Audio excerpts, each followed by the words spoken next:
प्रणाम विद्यार्थी मित्रों। हिंदी पाठ 4 लाल बहादुर शास्त्री एना विषे આપણે પ્રથમ વિડીયોમાં કેટલીક ચર્ચા કરી હતી। આજે આપણે ત્યાંથી આગળ શાસ્ત્રીજીના જીવન ચરિત્ર વિશે, એમના ગુણો વિશે चर्चा करीશું। देखिए, शास्त्री जी का जीवन श्रम, सेवा, सादगी और समर्पण का अनुपम उदाहरण है। उसके ये गुण केवल उनके कार्यों और विचारों में ही अभिव्यक्त नहीं हो पाते थे, बल्कि उनको देखने से ही इन सभी भावों का एहसास हो जाता था। उनके अपने व्यक्तित्व में विचारों का अनोखा समन्वय था। शास्त्री जी जो कुछ करते थे, जो कुछ कहते थे वही करते थे, और जो कुछ भी करते थे वही एकमात्र राष्ट्रभाव की भावना से प्रेरित होकर करते थे। मुझे लगता है कि उनके चरित्र की एक बहुत बड़ी विशेषता थी, जिसके कारण देशवासी उन पर इतना अधिक विश्वास करते थे। शास्त्री जी को लगता था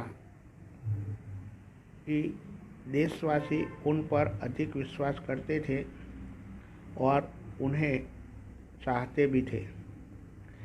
पंडित नेहरू की समृद्ध राजनीतिक विरासत को संभालना और उसे आगे ले जाने का काम बहुत कठिन था, लेकिन देश ने उस समय यह साफ साफ देखा कि उसे संभालने की ताकत शास्त्री जी में ही है, और शास्त्री जी ने अपने निर्मल चरित्र और दृढ़ संकल्प शक्ति द्वारा देश की इस आकांक्षा को पूरा किया था। तो पंडित नेहरू के निधन के बाद देश की समृद्ध राजनीतिक विरासत को संभालने का काम पंडित नेहरू के बाद शास्त्री जी ने किया, और उसे अपने निर्मल चरित्र और दृढ़ संकल्प शक्ति द्वारा पूरा किया। शास्त्री जी की एक सबसे बड़ी विशेषता यह थी कि वे एक सामान्य परिवार में पैदा हुए थे। शास्त्री जी का जन्म सामान्य परिवार में हुआ था। सामान्य परिवार में उनकी परवरिश हुई, और जब वे देश के प्रधानमंत्री जैसे महत्वपूर्ण पद पर पहुँचे तब भी वह सामान्य ही बने रहे। उनका जन्म सामान्य परिवार में हुआ, परवरिश भी सामान्य परिवार में हुई, और वे देश के प्रधानमंत्री जैसे उच्च पद पर पहुँचे तब भी वो सामान्य ही बने रहे। विनम्रता, सादगी और सरलता उनके व्यक्तित्व में एक विशिष्ट प्रकार का आकर्षण पैदा करते थे। शास्त्री जी में विनम्रता, सादगी और सरलता उनके व्यक्तित्व में एक विशिष्ट प्रकार का आकर्षण पैदा करते थे। इस दृष्टि से शास्त्री जी का व्यक्तित्व बापू के अधिक करीब था। शास्त्री जी का व्यक्तित्व महात्मा गांधी के विचारों के बिल्कुल करीब था, और कहना न होगा कि बापू से प्रभावित होकर ही सन 1921 में उन्होंने अपनी पढ़ाई छोड़ दी थी। महात्मा गांधी के विचारों से प्रभावित होकर शास्त्री जी ने 1921 में अपनी पढ़ाई छोड़ दी थी। शास्त्री जी पर भारतीय चिंतकों डॉक्टर भगवान दास तथा बापू का कुछ ऐसा प्रभाव रहा कि वह जीवन भर उन्हीं आदर्शों पर चलते रहे। भारतीय चिंतकों डॉक्टर भगवान दास तथा बापू का कुछ ऐसा प्रभाव शास्त्री जी पर पड़ा, और वही प्रभाव के आधारित जीवन भर उन्हीं आदर्शों पर शास्त्री जी चलते रहे तथा औरों को इसके लिए प्रेरित करते रहे। शास्त्री जी के संबंध में कुछ मुझे बाइबल की यह उक्ति बिल्कुल सही जान पड़ती है कि विनम्र ही पृथ्वी के वारिस होंगे। बाइबल में एक उक्ति है कि विनम्र ही पृथ्वी के वारिस होंगे, इस उक्ति को उन्होंने सही तरह से माना। शास्त्री जी ने हमारे देश के स्वतंत्रता संग्राम में तब प्रवेश किया था जब वे एक स्कूल में विद्यार्थी थे। शास्त्री जी ने हमारे देश के स्वतंत्रता संग्राम में प्रवेश किया जब वे एक स्कूल में विद्यार्थी थे और उस समय उनकी उम्र 17 वर्ष की थी। 17 वर्ष की आयु में उन्होंने स्वतंत्रता संग्राम में प्रवेश किया था। इसके बाद काशी विद्यापीठ में उन्होंने अपनी शिक्षा पूरी की। अपनी अधूरी पढ़ाई, अधूरी शिक्षा उन्होंने काशी विद्यापीठ में पूर्ण की।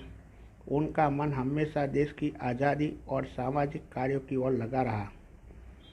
परिणाम यह हुआ कि सन 1926 में वो लोक सेवा मंडल में शामिल हो गए। शास्त्री जी पोते 1926 में लोक सेवा मंडल में शामिल हुए, जिसके वे जीवन भर सदस्य रहे। इससे शामिल होने के बाद लोक मंडल सेवा में शामिल होने के बाद से शास्त्री जी ने गांधी जी के विचारों के अनुरूप अछूतोद्वार के काम में अपने आप को लगाया। गांधी जी का जो विचार था अछूतोद्वार, उन्हीं के विचारों के अनुरूप शास्त्री जी ने अपने आप को इसी काम में लगाया। वहाँ से शास्त्री जी के जीवन का एक नया अध्याय प्रारंभ हो गया। सन 1930 में जब नमक कानून तोड़ो आंदोलन शुरू हुआ तो शास्त्री जी ने उसमें भाग लिया। सन 1930 में गांधी जी ने नमक कानून तोड़ो आंदोलन शुरू किया। इस आंदोलन में भी शास्त्री जी ने भाग लिया, जिसके परिणाम स्वरूप उन्हें जेल जाना पड़ा। यहाँ से शास्त्री जी की जेल यात्रा की जो शुरुआत हुई तो वह सन 1942 के भारत छोड़ो आंदोलन तक निरंतर चलती रही। सबसे पहले नमक कानून तोड़ो आंदोलन में भाग लेने के बाद उनको जेल यात्रा हुई थी। बाद में 1942 में भारत छोड़ो आंदोलन तक ये निरंतर जेल यात्रा उन्हीं को मिलती रही। इन 12 वर्षों में दौरान वे 7 बार जेल गए। 12 वर्षों के दौरान वो 7 बार जेल में गए। इसी से यह अंदाज़ा लगाया जा सकता है कि उनके अंदर देश की आज़ादी के लिए कितनी बड़ी ललक थी। दूसरी जेल यात्रा उन्हें सन 1932 में किसान आंदोलन में भाग लेने के लिए करनी पड़ी। तो शास्त्री जी ने जो आंदोलन में भाग लिया, उन्हीं आंदोलन को पूरा करने में उनको जो अपना हिस्सा लिया था, तब उन्हीं को करीब कई बार जेल भी जाना पड़ा। सन 1942 की उनकी जेल यात्रा 3 वर्ष की थी, जो सबसे लंबी जेल यात्रा थी। 1942 की जेल यात्रा 3 साल की थी, जो सबसे लंबी थी। इस दौरान शास्त्री जी जहां एक और गांधी जी द्वारा बताए गए रचनात्मक कार्यों में लगे हुए थे। गांधी जी के रचनात्मक कार्यों में शास्त्री जी जुड़ गए, वही दूसरी ओर पदाधिकारी के रूप में जन सेवा के कार्यों में भी लगे रहे। शास्त्री जी जन कार्यों के कार्यों में भी अपना पूरी निष्ठा से कार्य करने लगे। सन 1935 में वो संयुक्त प्रांतीय कांग्रेस कमेटी के सचिव बनाए गए। 1935 में शास्त्री जी को संयुक्त प्रांतीय कांग्रेस कमेटी के सचिव बनाया। इस पद पर वे 1938 तक रहे। किसानों के प्रति उनके मन में विशेष लगाव था, इसलिए उनको सन 1936 में किसानों की दशा का अध्ययन करने वाली एक कमेटी का अध्यक्ष बनाया गया। तो शास्त्री जी किसानों की दशा का अध्ययन करने वाली एक कमेटी का अध्यक्ष बने 1936 में। पूरी लगन के साथ काम करके उन्होंने अपनी रिपोर्ट प्रस्तुत की, जिसमें जमींदारी उन्मूलन, पर विशेष जोर दिया। तो शास्त्री जी को संयुक्त कमेटी का अध्यक्ष बनाया गया और उनकी रिपोर्ट उन्होंने अपने तरीके से तैयार की। इस रिपोर्ट में जमींदारी उन्मूलन पर उन्होंने विशेष जोर दिया था। इसके बाद वे 6 वर्षों तक वे इलाहाबाद की नगर पालिका से किसी न किसी रूप से जुड़े रहे। मैं समझता हूँ कि इस अनुभव ने ही शास्त्री जी के व्यक्तित्व और चिंतन को नागरिकों की समस्याओं से निकट से परिचित कराया। तो शास्त्री जी इलाहाबाद की नगर पालिका में किसी रूप में लगे रहे और शास्त्री जी के व्यक्तित्व और चिंतन को नागरिकों की समस्याओं के निकट परिचित उन्होंने कराया। उनके पास ग्रामीण जीवन का विशेष अनुभव था। अब इसके साथ ही इलाहाबाद नगर पालिका ने जन सेवा का भी अनुभव जोड़ दिया था। शास्त्री जी के पास ग्रामीण जीवन का विशेष अनुभव था और इलाहाबाद नगर पालिका ने जन सेवा का जो अनुभव था वो उन्होंने उन्हीं के साथ जोड़ दिया।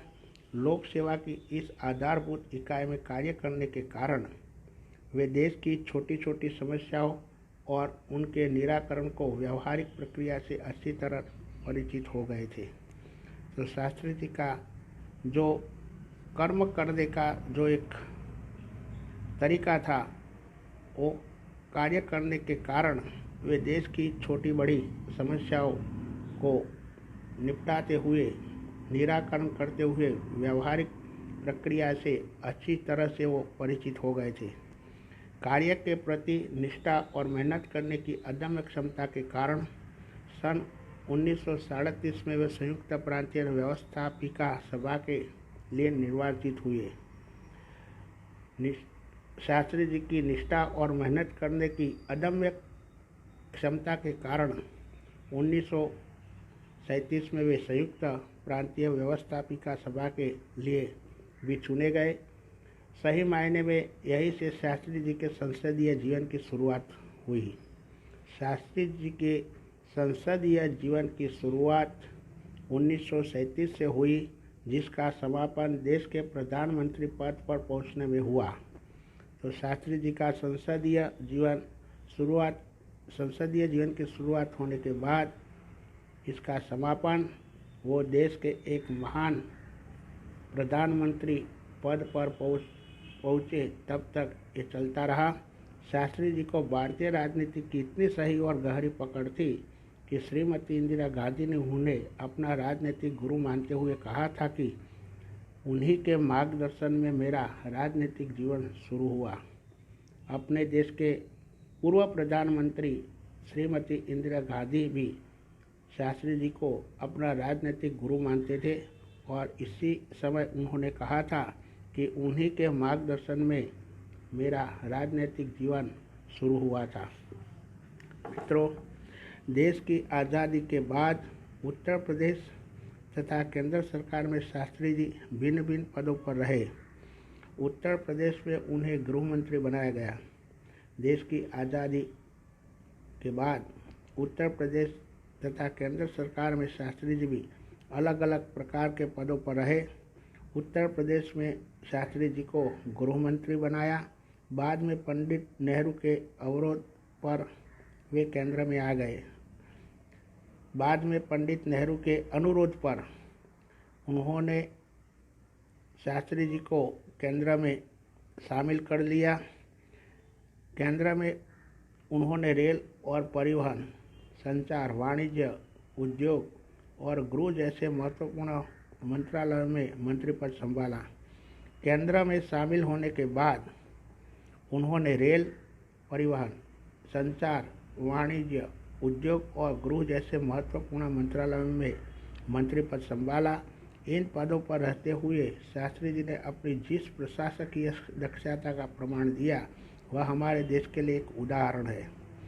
शास्त्री जी ने मंत्रालय में मंत्री पद संभालने के बाद वो जिस पदों पर रहे अपनी प्रिय प्रशासकीय दक्षता का प्रमाण उन्होंने दिया। यह हमारे देश के लिए एक अनुपम उदाहरण है। अपने मंत्रालयों के कार्यों में उनका दृष्टिकोण अत्यंत व्यवहारिक तथा सभी प्रकार की औपचारिकताओं से परे होता था। ये अपने को कभी भी अपने पद के कारण ऊंचा नहीं मानते। शास्त्री जी की एक विशेषता थी कि वो अपने पद के कारण खुद को ऊंचा नहीं मानते थे, लेकिन अपने पद को वो ऊंचा मानते थे। उनकी बड़ी सीधी सी धारणा थी कि वे जनता के शासक नहीं बल्कि जनता के सेवक हैं। शास्त्री जी खुद मानते थे कि वो जनता के शासक नहीं लेकिन जनता के वो सेवक है। ऐसी भावना से कार्य करने के कारण उन्हें अपने मंत्रालय में तो लोकप्रियता मिली ही, साथ ही साथ सारे देश में भी लोकप्रियता मिली। तो शास्त्री जी के इस मंतव्य के कारण मंत्रालय में उन्हें अधिक लोकप्रियता प्राप्त की, साथ ही साथ सारे देश में भी वो शास्त्री जी लोकप्रिय बने। इसी लोकप्रियता का परिणाम था कि पंडित नेहरू के निधन के बाद देश के उन्हें प्रधानमंत्री के रूप में स्वीकार किया। जब पंडित जवाहरलाल नेहरू का निधन हुआ तब इसी के बाद देश के प्रधानमंत्री के रूप में शास्त्री जी को स्वीकार किया। देश के इस महत्वपूर्ण पद पर रहते हुए केवल 19 महीने के छोटे से समय में उन्होंने जितनी सफलताएं और लोकप्रियता प्राप्त की वह एक उदाहरण है। शास्त्री जी ने सिर्फ 19 महीनों में जितनी सफलताएं और लोकप्रियता हासिल की वह एक उदाहरण है। शास्त्री जी के सामने अपना उद्देश्य बिल्कुल स्पष्ट था, उसमें किसी प्रकार का धुंधलापन या भटकाव नहीं था। मित्रों, वे हमारे देश के अत्यंत महत्वपूर्ण पदों पर रहे और इन पदों पर रहते हुए स्वाभाविक रूप से वे अधिकार संपन्न भी थे। शास्त्री जी जब तक मंत्रालय में मंत्री पद पर रहे अत्यंत महत्वपूर्ण पदों पर रहे और इन पदों पर रहते हुए स्वाभाविक रूप से वे अधिकार संपन्न भी थे, लेकिन उन्होंने हमेशा आत्मसंयम से काम लिया तथा अधिकारों से अधिक कर्तव्यों को तरजीह दी। शास्त्री जी ने हमेशा आत्मसंयम से काम करते हुए अधिकारों से अधिक कर्तव्यों को विशेष महत्व दिया था। शायद इसीलिए शास्त्री जी ने इतने अधिक लोकप्रिय भी हो सके। शास्त्री जी का कर्म करने की जो एक कर्तव्य निष्ठा थी जिसके कारण वो अधिक लोकप्रिय भी हो सके। उन्होंने अलीगढ़ मुस्लिम विश्वविद्यालय में दीक्षांत समारोह में 19 दिसंबर 1964 को छात्रों को संबोधित करते हुए कुछ इसी तरह के विचार व्यक्त किए थे। जब शास्त्री जी अलीगढ़ मुस्लिम विश्वविद्यालय में विद्यालय के दीक्षांत समारोह में गए तो छात्रों को संबोधित करते हुए शास्त्री जी ने कहा था कि आपके भविष्य की मंजिल चाहे जो कुछ भी हो, आप में से प्रत्येक को यह सोचना चाहिए कि आप सबसे पहले देश के नागरिक हैं। उन्होंने छात्रों को बताया कि आप भविष्य की मंजिल चाहे कुछ भी रखो, लेकिन आप में से प्रत्येक को यह सोचना चाहिए कि आप सबसे पहले अपने देश के नागरिक हैं। यह आपको संविधान द्वारा प्रदत्त कुछ अधिकार देता है। आप देश के नागरिक हैं, इसलिए आपको संविधान द्वारा प्रदत्त कुछ अधिकार मिला है, लेकिन इससे कुछ कर्तव्यों का भी बोझ आता है। आप देश के नागरिक हैं, इसलिए आपके पर कर्तव्यों का बोझ भी है जिसे समझना चाहिए। हमारा देश प्रजातांत्रिक देश है। हमारा देश प्रजातांत्रिक है जो निजी स्वतंत्रता देता है, लेकिन इस स्वतंत्रता का उपयोग एक व्यवस्थित समाज के हित में स्वेच्छा से लगाए गए प्रतिबंधों की तरह होना चाहिए। आप देश के नागरिक हैं, और आपको जो निजी स्वतंत्रता प्राप्त हुई है, इस स्वतंत्रता का उपयोग एक व्यवस्थित समाज के हित में करना चाहिए और समाज को आगे ले जाने की पूरी तरह से कोशिश करनी चाहिए और प्रजा हित में हमें कार्य करना चाहिए। अधिकार, कर्तव्य और आत्मसंयम के बारे में यह अत्यंत महत्वपूर्ण बात शास्त्री जी ने कही थी, जिसे आज याद रखने की ज़रूरत है। तो शास्त्री जी ने छात्रों को जो अधिकार, कर्तव्य और आत्मसंयम के बारे में जो महत्वपूर्ण बात बताई थी, जो हमें आज भी याद रखने की ज़रूरत है। तो मित्रों, यहाँ पर अपना चौथा पाठ कर्मयोगी लाल बहादुर शास्त्री का पाठ पूर्ण होता है। अब हम आगे के वीडियो में, अगले वीडियो में हम अभ्यास और स्वाध्याय के बारे में चर्चा करेंगे और इसी के बारे में आपको मार्गदर्शन मिलेगा। प्रणाम।